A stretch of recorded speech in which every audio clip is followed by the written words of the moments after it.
Bom dia, eu gostaria de primeiramente agradecer pelo convite, de poder continuar trabalhando nas palestras, sempre uma bênção, uma oportunidade do trabalho, né? E se o convite chega, com certeza é porque a gente necessita dele.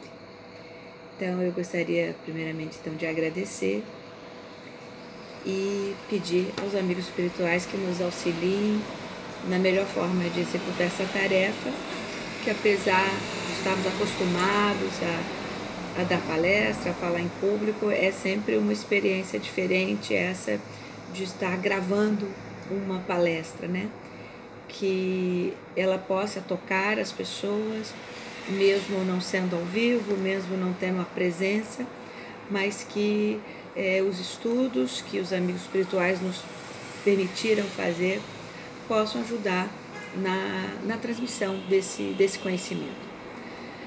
O texto em questão é um texto intitulado Dores e Bênção, de autoria de Joana de Ângeles, que foi psicografado por Divaldo Franco numa sessão mediúnica no Centro Espírita Caminho da Redenção, em Salvador, no dia 15 de fevereiro de 2017. Uma comunicação, então, bastante recente, né?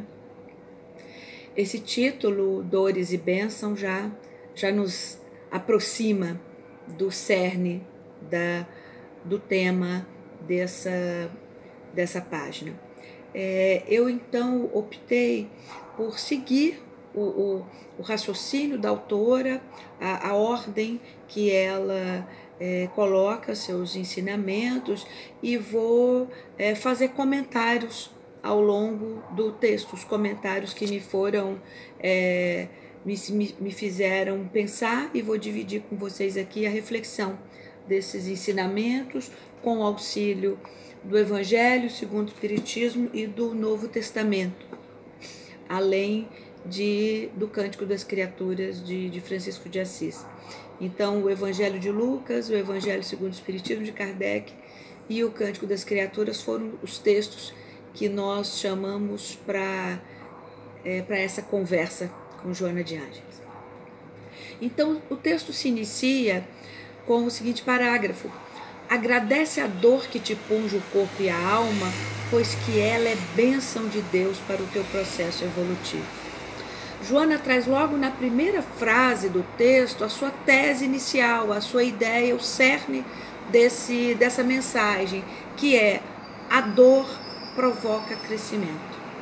A dor precisa ser encarada como instrumento de evolução. Então, repito, ela diz: agradece a dor que te punge o corpo e a alma, pois que ela é bênção de Deus para o teu processo evolutivo. Ou seja, ela nos chama a atenção de que a dor, tanto física quanto moral, a do corpo e da alma, precisa ser encarada como bênção, porque ela é necessária para o nosso processo evolutivo, na condição de evolução que nós, habitantes do planeta Terra, nos encontramos, né? E ela passa, então, a trazer metáforas para comprovar essa tese, metáforas muito poéticas. Ela fala que seria do metal se não fosse a ardência do fogo, né? O que seria do touro de madeira que não sofresse a lâmina, não é? O que não seria da lama se recusasse o calor do sol que a transforma em tijolo.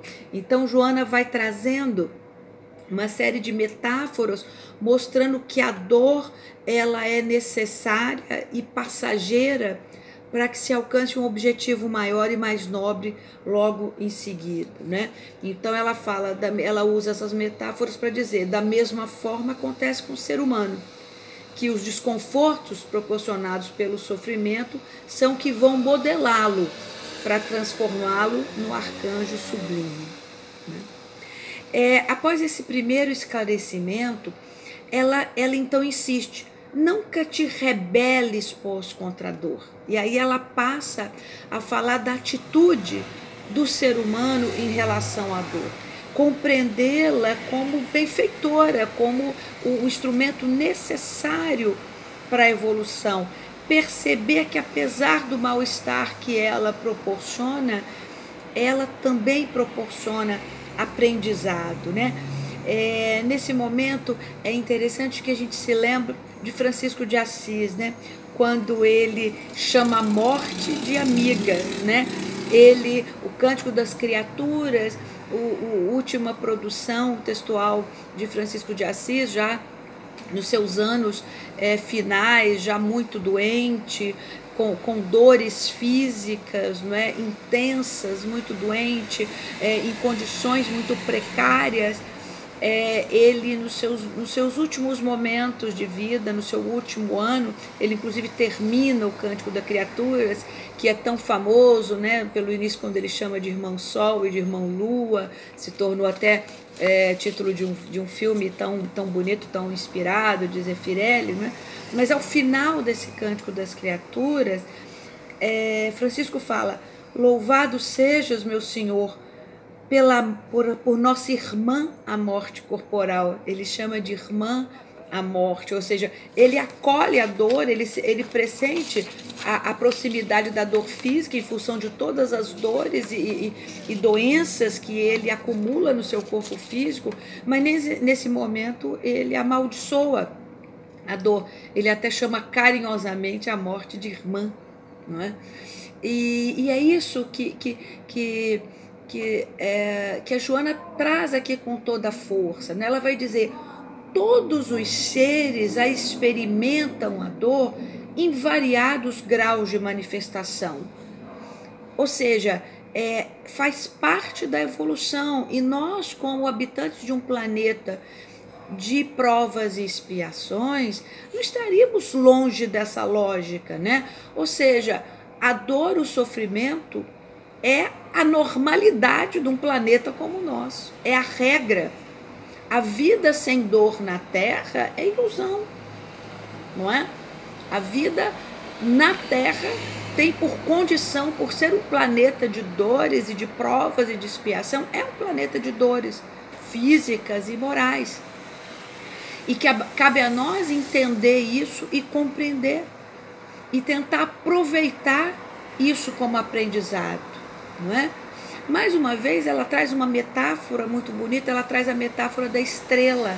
E ela diz: a estrela que fulge é matéria em elevada combustão, consumindo-se em temperaturas altíssimas.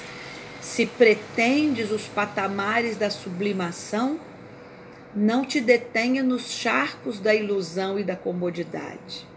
Ou seja, a comodidade, né? O espaço do lugar cômodo que não provoca, que não nos impele ao crescimento e, por conseguinte, a dor, ele é ilusório, né? Ela diz: é um charco da ilusão, né? Mais uma vez, ela usa a mesma metáfora: ninguém pode ver as estrelas lucilantes se estiverem sobre o manto da densa atmosfera. É muito interessante, porque até essa parte que seria a primeira terça parte do texto, Joana vem reafirmando a sua tese inicial de que dor é bênção, porque dor provoca crescimento, né, mostrando que é a tônica do planeta. Nessa altura, um leitor mais desavisado poderia pensar: mas isso não seria masoquismo? Querer sofrer, abençoar a dor? E aí parece que ela antecipa esse leitor descuidado e diz: o canto de elogio à dor não é masoquismo perturbador. Repito, o canto de elogio à dor não é masoquismo perturbador, mas exaltação ao mecanismo ideal para a superação dos instintos básicos que ainda predominam na natureza. Ou seja, ela traz, ela afasta a ideia talvez leviana de um masoquismo. Ela não está fazendo elogio à dor por masoquismo. Ela está nos impelindo a olhar a dor sob novo prisma, sob o olhar da oportunidade de aprendizado. E aí ela conclui essa primeira parte do texto com mais um grande ensinamento. numa frase muito sucinta, ela abre uma outra porta. Ela diz: há dores e dores.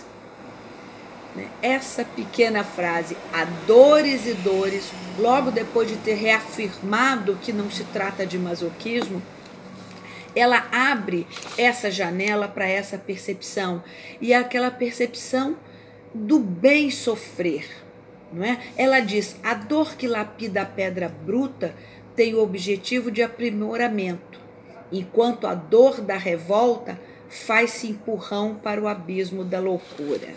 Ou seja, ela mostra que a mesma situação, enfrentada diferentemente, pode proporcionar o aprendizado, a evolução, ou pode proporcionar estagnação por meio da loucura, né? É impossível não lembrar do grande ensinamento do Evangelho segundo o Espiritismo. Vou trazer aqui o capítulo 5, né, o capítulo Bem-aventurados os aflitos. No seu item 18, nas instruções dos espíritos, assinado pelo espírito de Lacordaire, intitulado Bem e Mal Sofrer. Não é? E ele inicia: quando Cristo disse bem-aventurados os aflitos, o reino dos céus lhes pertence, não se referia de modo geral aos que sofrem, visto que sofrem todos os que se encontram na Terra. Ou seja, mais uma vez, né, é a condição natural de um planeta de provas e expiações. Mas ele fala: mas poucos sofrem bem, poucos compreendem que somente as provas bem suportadas podem conduzi-los ao reino de Deus. Então aqui Lacordaire nos instrui, né, e nos mostra que naquele momento, em meados do século XIX, quando a grande obra da codificação é consumada, ele lembra: poucos sofrem bem, poucos compreendem que as provas bem suportadas podem conduzir ao reino de Deus. Ou seja, poucos compreendem o aprendizado, a oportunidade de evolução que estão nas provas. Ele diz isso em meados do século XIX. Passado pouco mais de 150 anos, a gente percebe que talvez ainda tenhamos evoluído pouco. Talvez a gente possa dizer que um pouco mais do que há 150 anos, mas ainda assim poucos percebem no sofrimento, na dor, uma oportunidade de crescimento, né? Ele lembra que a prece é um apoio para a alma. Ele lembra que o desânimo é uma falta, que Deus não recusa as consolações, por isso ele traz a fé e a prece. Mas ele lembra que não basta a prece, diga de forma vazia, decorada, mas ele diz: é preciso ter uma fé viva na bondade de Deus. É preciso ter confiança na bondade de Deus, na misericórdia, de que aquele sofrimento não vai ser em vão, e de que aquele sofrimento é passageiro e que ele nos abre porta para um caminho melhor. Lacordaire afirma: ele já muitas vezes vos disse que não coloca fardos pesados em ombros fracos, né? O Evangelho nos traz isso, e a sabedoria popular, né, nos ensina: Deus dá o frio conforme o cobertor, né? O fardo é proporcional às forças, assim como a recompensa será proporcional à resignação, e a coragem, né? Recompensa aí entendida não de forma vã, mas entendida como a possibilidade de evolução, não é? Ele termina esse texto dizendo: quando vos advém uma causa de sofrimento ou de contrariedade, sobreponde-vos a ela, e quando houverdes conseguido dominar os ímpetos da impaciência, da cólera ou do desespero, dizeis de vós para convosco, cheio de justa satisfação: fui o mais forte. Ou seja, ele traz aqui a compensação do sentimento de dever cumprido, do sentimento de ter conseguido ser forte e não cair no desespero, e ter aprendido com o sofrimento, né?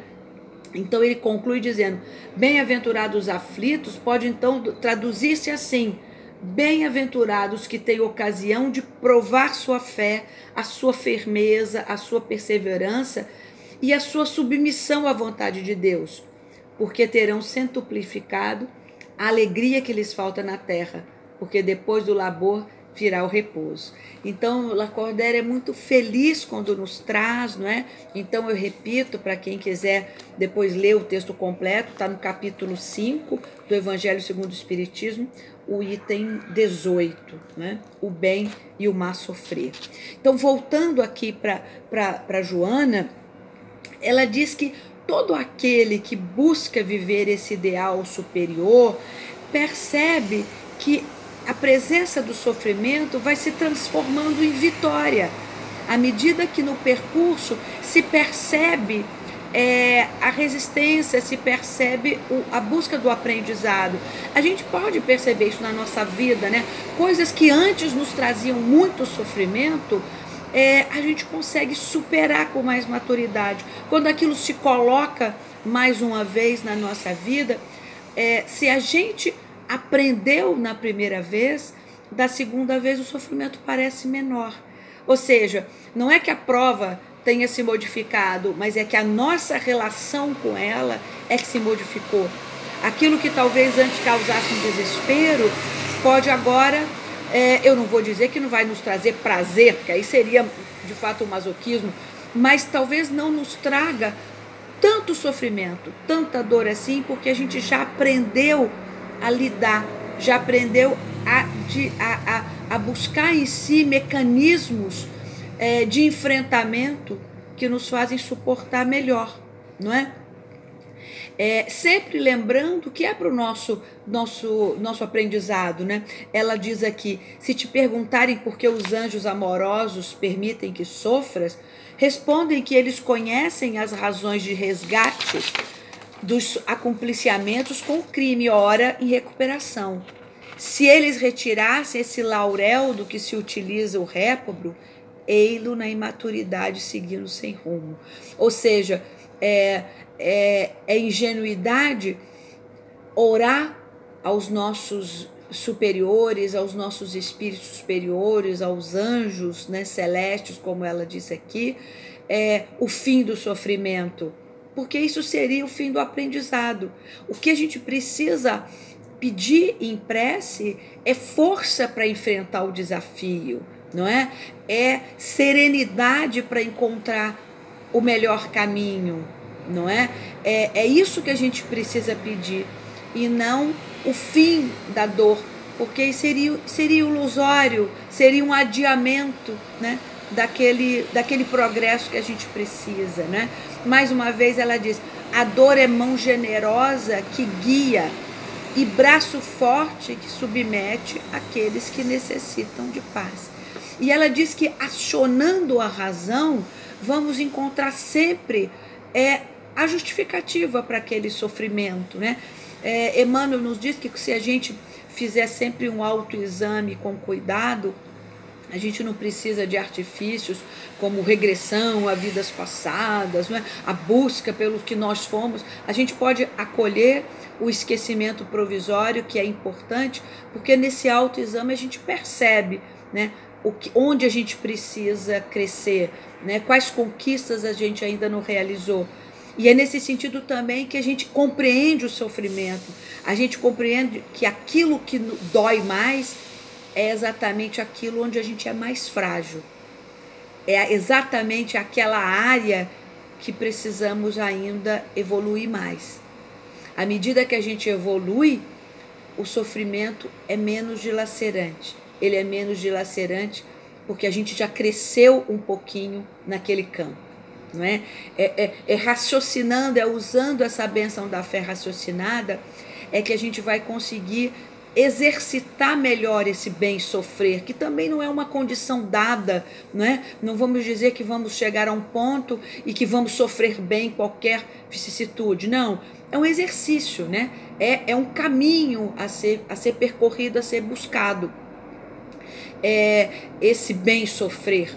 Talvez a gente já consiga sofrer melhor em determinado campo do que em outro. Significa que naquele campo a gente já avançou mais, e aquele outro a gente precisa ainda ter mais fé, ter mais resignação, ter mais confiança nos nossos amigos espirituais que vão nos dar sustentação, né? E assim, a nossa Joana inicia a segunda parte do texto.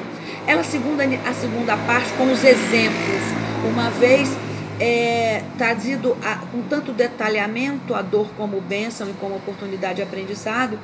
Ela inicia a segunda parte com o exemplo, e ela traz: Jesus não rejeitou a traição de Judas, nem a negação de Pedro, que o amavam. Previu-as, sabia que sucederiam e não os amou menos. É muito bonito isso, né? Porque quando Joana começa trazendo o exemplo de Jesus, que sabia do sofrimento que estava prestes a sentir, e o sofrimento moral, né? O sofrimento talvez pior ou tão difícil quanto aquele do Calvário, do sofrimento físico que ele iria percorrer dali a pouco, e que muitas vezes é ele que causa o maior impacto ainda no ser humano, ainda muito materializado. Mas a gente pode vislumbrar, né, o sofrimento de Jesus pela traição e pela negação daqueles que eram mais caros, daqueles que tiveram mais oportunidade de aprendizado, né, que estavam entre os apóstolos. E ele não rejeita nem a traição de Judas, nem a negação de Pedro. Ele sabia que aconteceriam, e ele sabia porque ele conhecia profundamente cada um deles. E ela fala, mas ele não os amou menos, não é? É muito lindo isso. E mais uma vez a gente remonta ao Cântico das Criaturas de Francisco de Assis, né? Aquele que nessa encarnação foi um dos seus discípulos, foi João, né? A literatura espírita nos traz isso. Ele, 1100 e poucos anos depois, quando vem a pedido de Jesus instaurar a tarefa de recuperar o cristianismo, né? Refazer a sua igreja nesse sentido de restaurar os princípios do cristianismo que estavam sendo tão deturpados naquele período da Idade Média.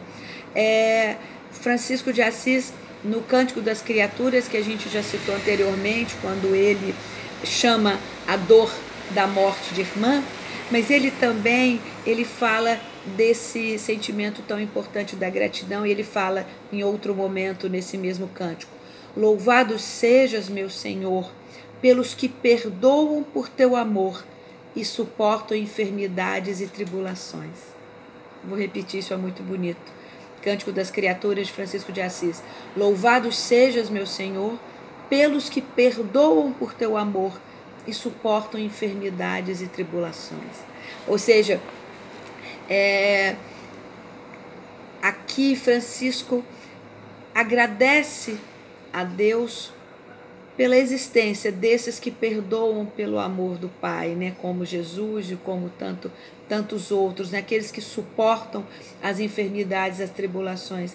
A gente lembra aqui dos primeiros cristãos, dos mártires cristãos, não é?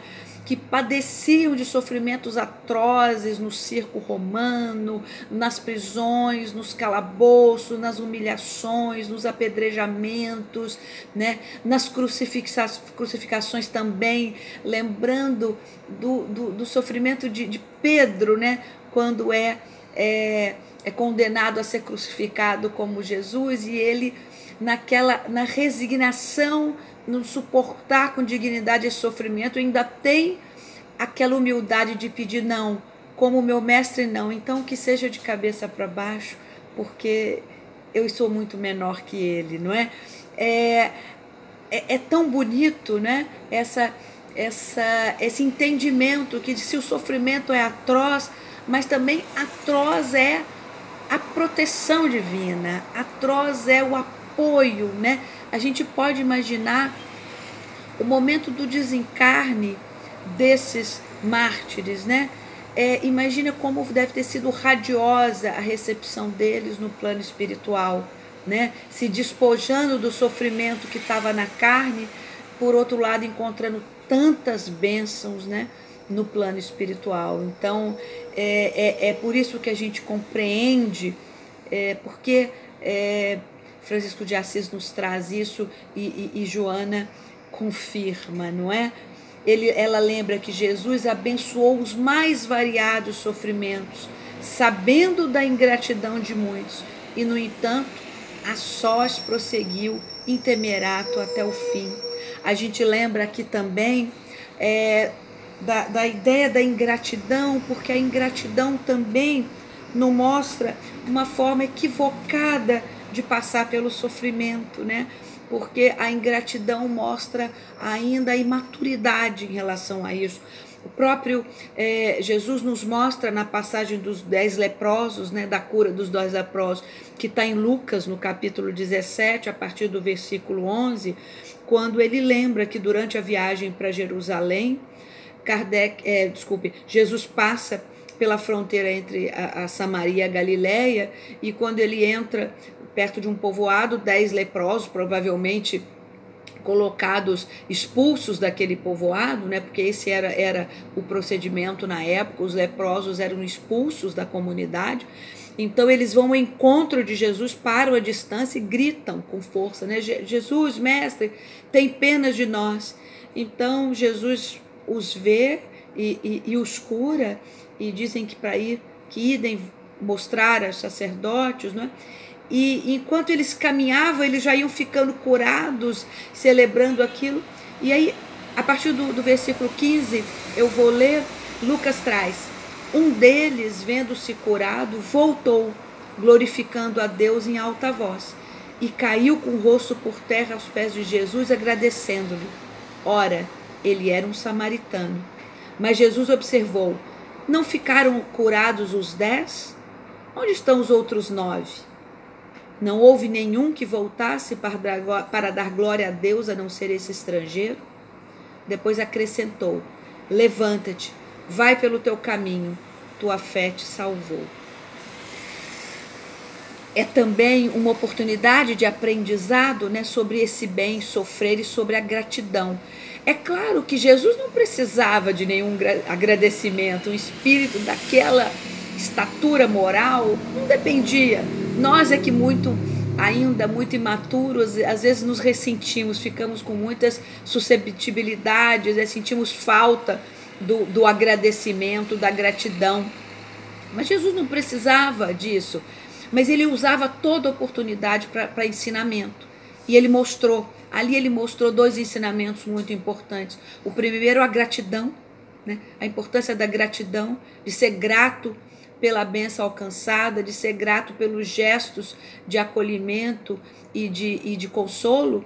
E ele mostra também a segunda lição contra o preconceito, né? Mais uma vez ele usa a figura do samaritano, que era considerado impuro pelos outros judeus, impuro, o estrangeiro, proscrito, e ele mostra que é esse que é o único capaz de um gesto de gratidão, é o mais evoluído, mais naquele momento, né? Mostra essa conquista, né? Então, numa passagem simples, Jesus não deixa perder a oportunidade de ensinamentos assim, né? E Joana, voltando aqui a Joana, ela continua falando, né, daqueles que seguiram a Jesus com abnegação e fidelidade, provaram a taça de fel e de amargura e deram-lhe a vida, né? Incomparáveis, sofrimentos incomparáveis às tribulações que a gente passa hoje, né? Talvez a gente devesse até ficar envergonhado quando a gente lê as condições de vida daqueles primeiros cristãos, né?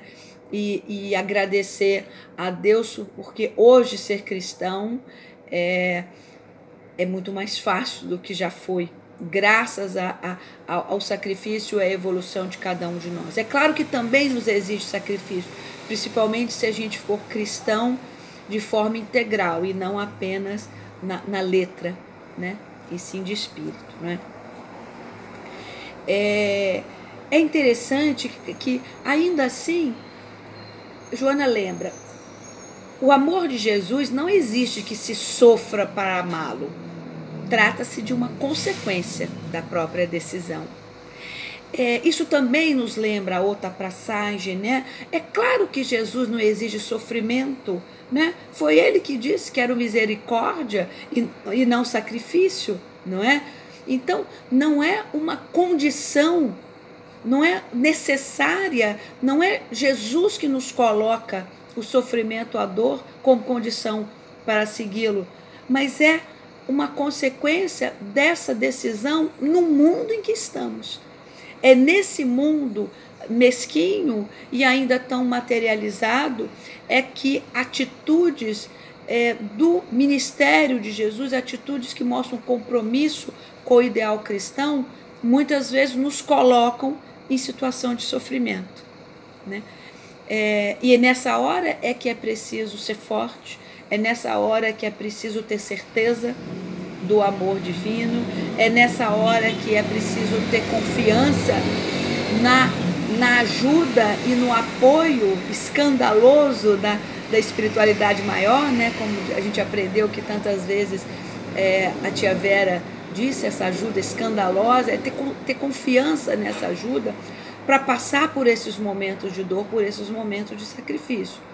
Lembrando que com Jesus a gente conta com a misericórdia o tempo inteiro, né?